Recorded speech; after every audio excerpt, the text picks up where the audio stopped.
Bienvenidos a Nuestros Héroes, el programa institucional del Ministerio de Defensa Nacional que cada 8 días llega hasta sus hogares con las historias de hombres y mujeres que trabajan por su seguridad.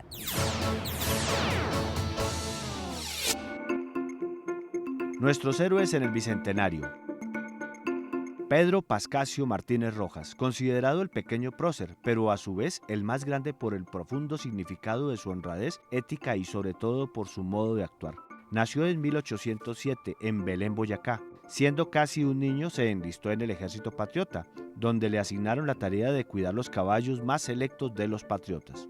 Cuenta la historia que en desarrollo de la batalla de Boyacá, al ser derrotado el ejército español, el general José María Barreiro trató de escapar. El soldado Pascasio lo reconoció y de inmediato le impidió huir, a pesar de que el oficial de España le ofreció una bolsa llena de monedas de oro.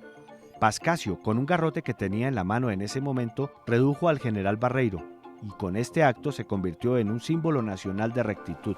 Para el capítulo de hoy, Bicentenario de la Independencia, es el héroe por excelencia, el prohombre cuyo ejemplo los colombianos estamos obligados a seguir en todos los actos de nuestra vida.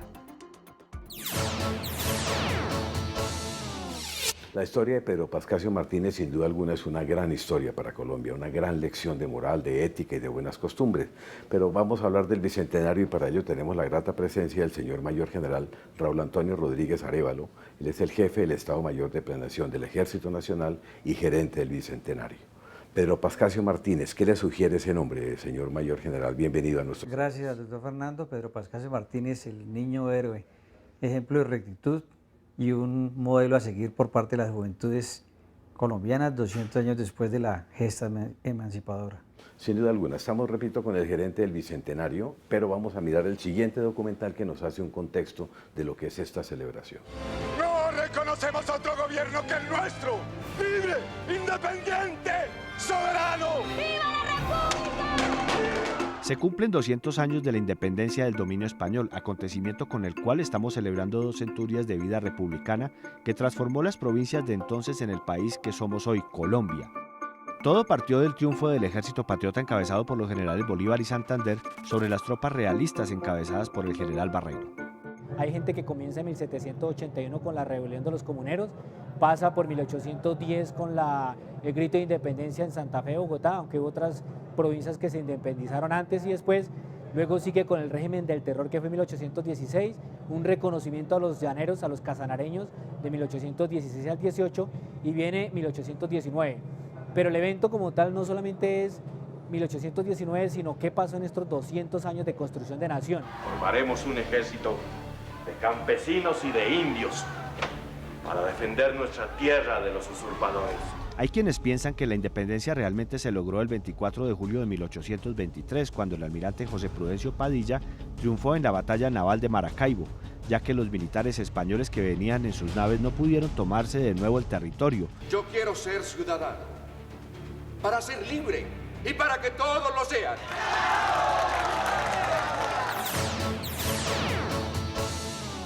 Señor General Rodríguez, ¿en qué vamos con el Bicentenario? Desde enero de este año iniciamos con cerca de 80 actividades de tipo ceremonial militar, de tipo estratégico, de tipo deportivo y cultural para enmarcar la celebración de los 200 años de la campaña libertadora, 200 años de nuestra independencia, el 7 de agosto, día de la batalla de Boyacá.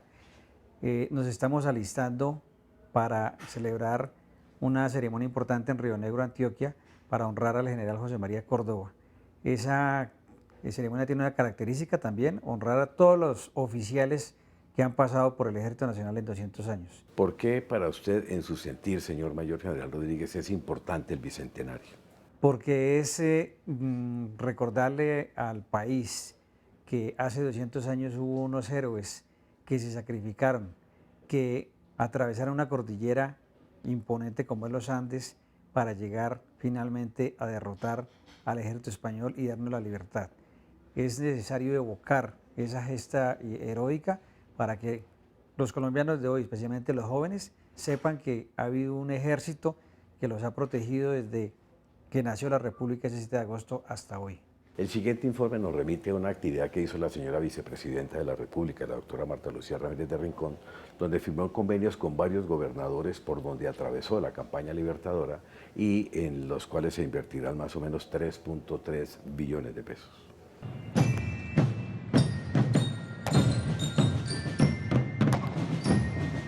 La celebración del Bicentenario va más allá de la conmemoración del acontecimiento histórico.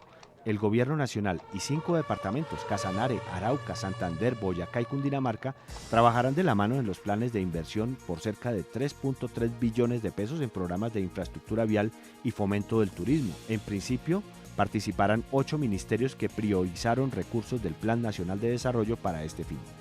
Lo que hemos hecho con nuestros gobernadores es justamente firmar un pacto mirando hacia el futuro, construyendo entre todos, aportando entre todos. Este es un pacto que tiene sin duda un sentido trascendente, es un pacto para el futuro y es un pacto en donde el aporte del gobierno nacional por 2.3 billones de pesos, los aportes de cada uno de los gobernadores por algo más de 1 billón de pesos, nos han permitido realmente llevar a cabo una serie de obras que han quedado priorizadas y que tienen todas ellas una gran importancia. El Gobierno Nacional buscará motivar a los colombianos mediante el turismo a visitar los sitios históricos, así como los senderos que se construirán a lo largo de la Ruta Libertadora.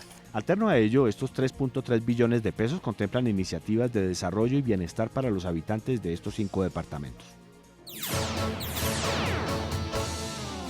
Hablemos un poco de la evolución del ejército, ahora que menciona usted los 209 años, señor Mayor General Rodríguez Arévalo. ¿Cómo ha sido esa evolución? ¿Cómo la ha sentido usted?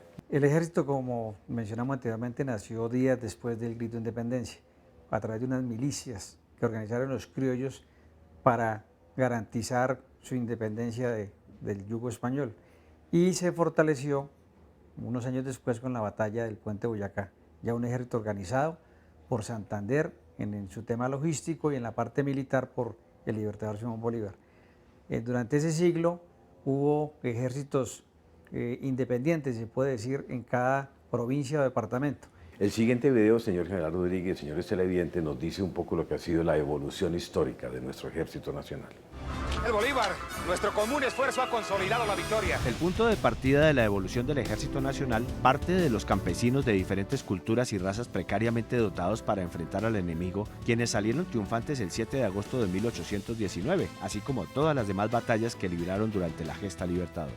La evolución de nuestra institución militar y en especial del Ejército ha sido compleja y significativa a la vez.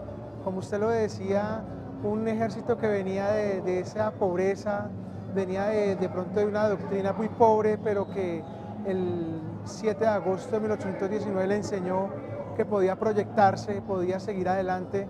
Ha sido una evolución que se ha visto inmersa en muchos conflictos. Entonces, a mediados del siglo XIX vivimos 9 guerras civiles, ¿sí? 9 guerras civiles que nos marcaron y nos dejaron una enseñanza de que la institución militar debe ser aparte de los temas políticos y la institución militar debe ser una institución militar para los colombianos, para la protección de una nación. Entonces esas guerras civiles que se dieron le permitieron a la institución militar evolucionar, aprender sus errores y así poder, digamos, proyectarse a futuro.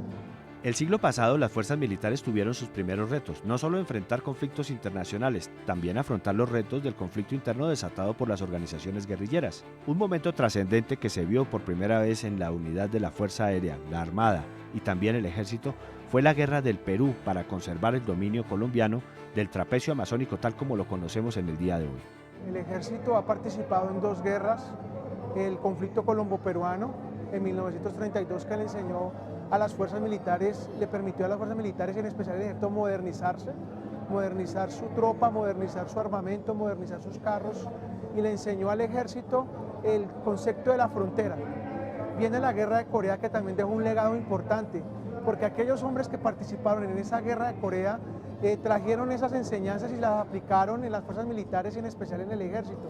Hoy contamos con unas fuerzas militares que derrotaron a las guerrillas, que son ejemplo de eficiencia ante el mundo y que brindan la posibilidad a integrantes de otros países de venir a capacitarse, dada la extraordinaria experiencia que nuestros cuerpos castrenses han adquirido con el transcurrir de la historia y que cuentan con unas capacidades admiradas por ejércitos de otras naciones.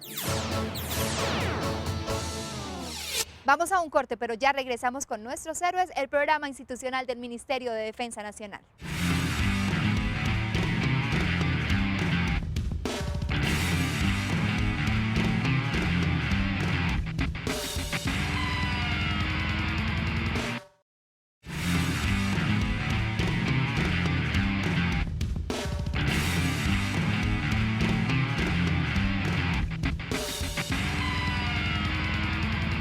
Señor Mayor General Rodríguez, vimos durante la ceremonia muy linda, por cierto, del 7 de agosto en el Puente Boyacá, cómo ha ido evolucionando los uniformes del Ejército. ¿Qué percepción tiene usted? ¿Cómo ha sido esa evolución? Bueno, nosotros quisimos en esta ceremonia tan importante y tan histórica hacer una alegoría precisamente a la evolución de nuestro ejército. Los primeros uniformes, digamos que el más representativo es el de los lanceros, que venían de los llanos ardientes de Arauca y Casanare, personas en cotiza o su mayoría con los pies pelados, con sombrero y con una lanza. El ejército de Bolívar pues era pobre y se vistió en Socha con equipamiento que le dio la población civil. Una vez consolidada la batalla de Boyacá y cuando el ejército entró a Bogotá, a Santa Fe de Bogotá, tomamos unos uniformes que son la representación de la Guardia del Libertador, que hoy en día utilizan nuestros soldados de Guardia Presidencial cuando le rinden honores al primer mandatario. Esos uniformes fueron evolucionando, como lo mencioné anteriormente, cuando tuvimos la reforma militar, nuestros uniformes fueron tipo prusiano, producto de la influencia que habían ejercido los prusianos sobre Chile. Fuimos avanzando, tuvimos uniformes americanos y actualmente tenemos este uniforme que es, digamos, marca nacional. Este pixelado es único en el mundo, que representa la dignidad y la sangre camuflada que corre por nuestras venas. Esa narración que nos acaba de hacer el señor General Rodríguez, vamos a verla ahora en el siguiente informe.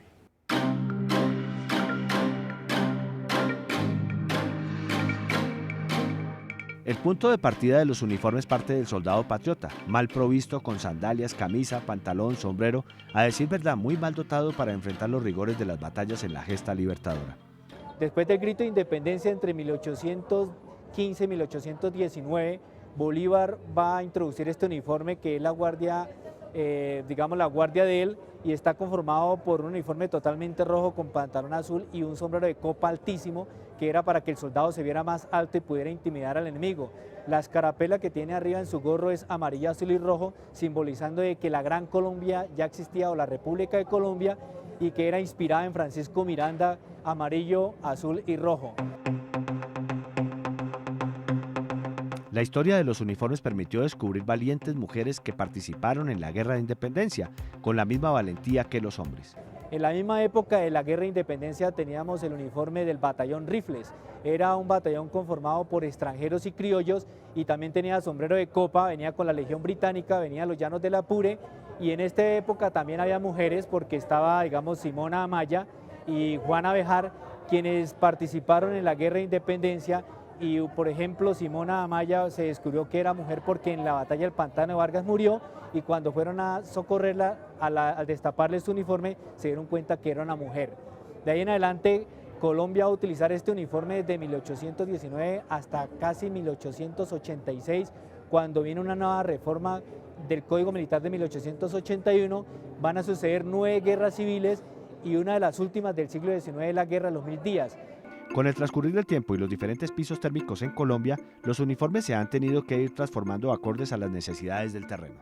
Nosotros utilizamos en esta época de crisis económica para la tierra caliente este tipo de uniforme con alpargatas, digamos un pantalón a media rodilla y una camisa blanca para el calor con un sombrero de paja.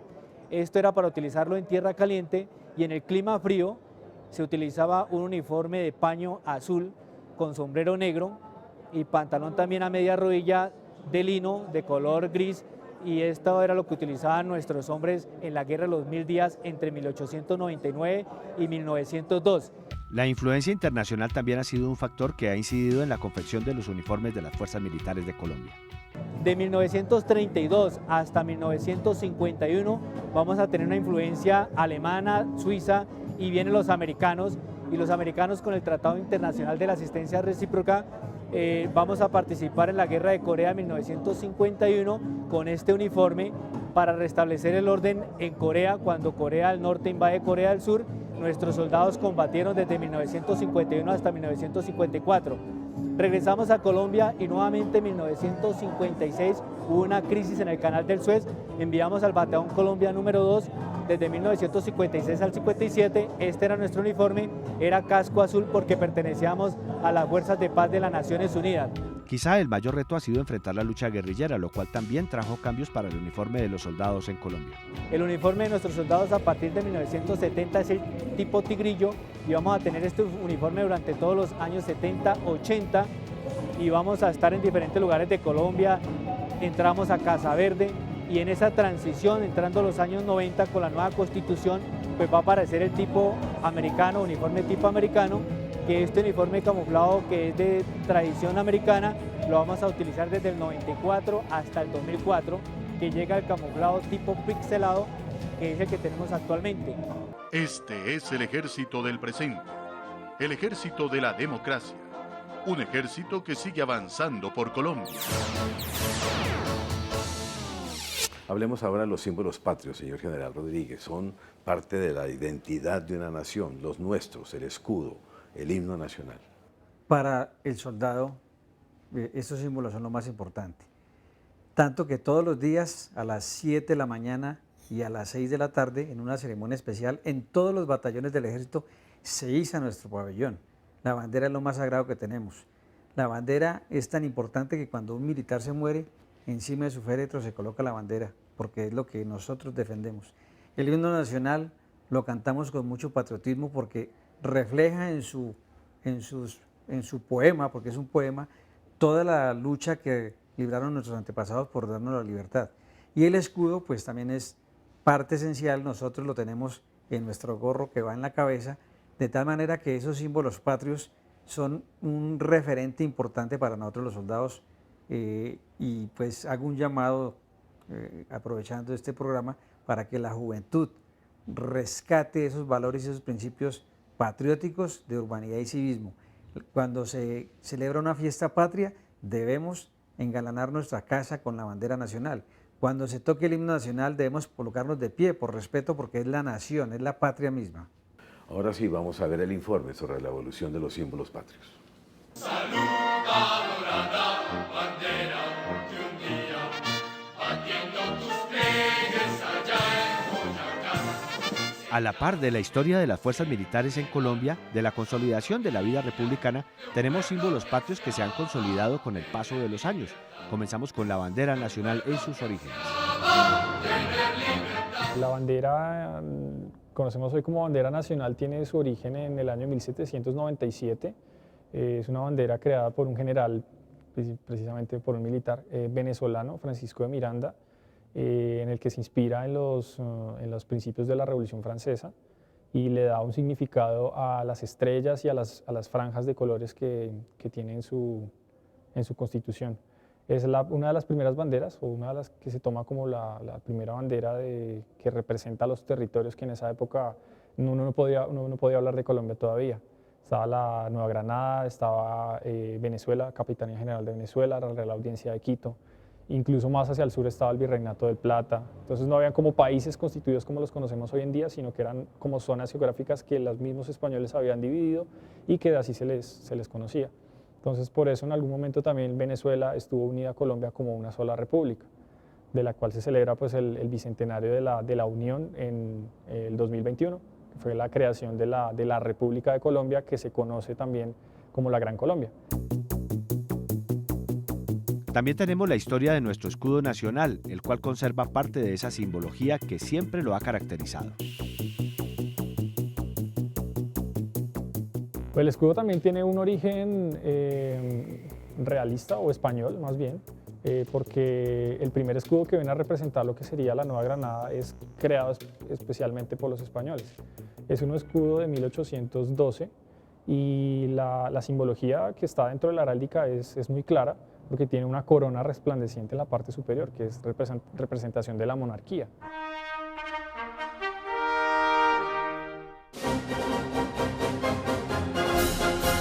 Nuestro himno también tiene su historia. La letra está compuesta por un coro y 12 estrofas, escrita por el presidente Rafael Núñez originalmente como una oda para celebrar la independencia de Cartagena. La música fue compuesta por el italiano Oreste Sindici. Fue adoptado como el himno de la República de Colombia el 18 de octubre de 1920.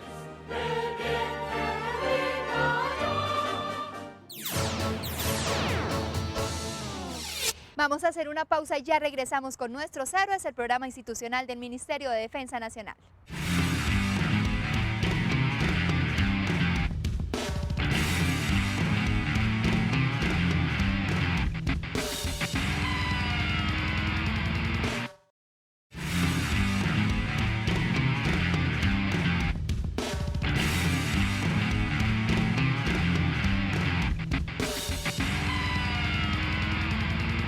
Señor General Rodríguez Arévalo, ¿por qué es importante mantener viva la memoria histórica del Bicentenario? Porque 200 años después de haber sellado la libertad con mucho sacrificio, con sangre, con sudor, la población colombiana debe recordar esos héroes que nos dieron la libertad.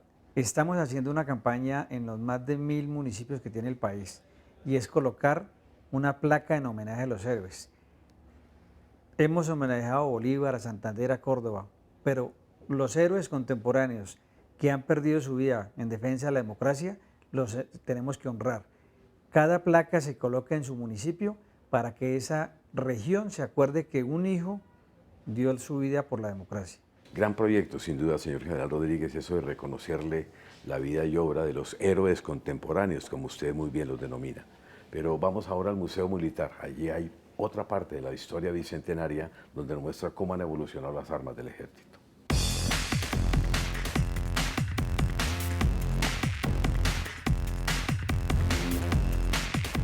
La necesidad de visibilizar permanentemente la trayectoria de todas nuestras fuerzas militares llevó a la creación del Museo Militar, un lugar extraordinario para la remembranza, para visitar en familia, para conocer los héroes que a lo largo de la historia ha tenido nuestro país.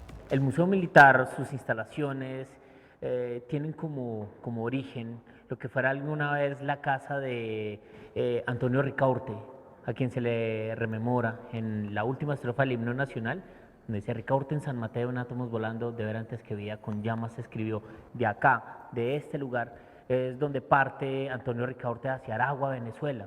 Dentro de los elementos que tenemos de la casa hay una piedra, una placa original que tiene una fecha de 1736. Entonces, pues esto nos llevaría a entender que, bueno, las instalaciones tienen muchos años. Sin embargo, el Museo Militar aquí, en este punto, empieza a funcionar desde 1982.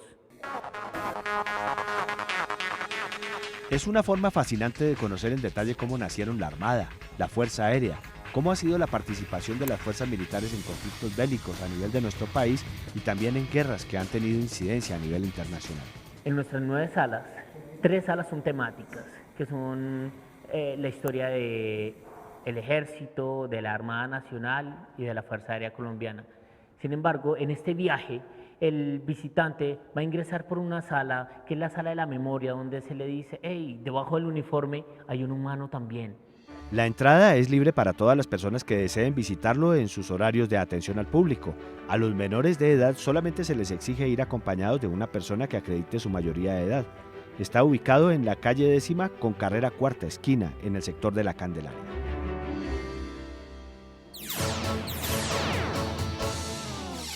Señor Mayor General Raúl Antonio Rodríguez Arévalo, jefe de Estado Mayor del Ejército para Planeación y gerente del Bicentenario, una reflexión final sobre estos 200 años. Invito a los colombianos a que sigan apoyando a su ejército, que en 200 años de vida republicana ha sido la institución más importante, la que ha sostenido la democracia. En algún momento Bolívar dijo: no os olvidéis que primero fue ejército que república. Los soldados de Colombia lo único que hacen es hacer el bien, procurar el desarrollo, ayudar a las comunidades más vulnerables y sobre todo, como lo decía algún comercial hace días, damos la vida sin conocerlo a usted, colombiano. Y además uno tendría que reflexionar qué sería de Colombia sin su ejército. Señor General Rodríguez, muchas gracias por haber estado en nuestros héroes. A usted, doctor Fernando, por la invitación. Y a ustedes, señores televidentes, también muchas gracias por su atención. Esto ha sido todo por hoy en Nuestros Héroes, pero nos encontramos dentro de 8 días con una nueva emisión. Los invito a que nos escriban a nuestro correo electrónico nuestroshéroestv@gmail.com o a que nos sigan en nuestro Twitter @mindefensa.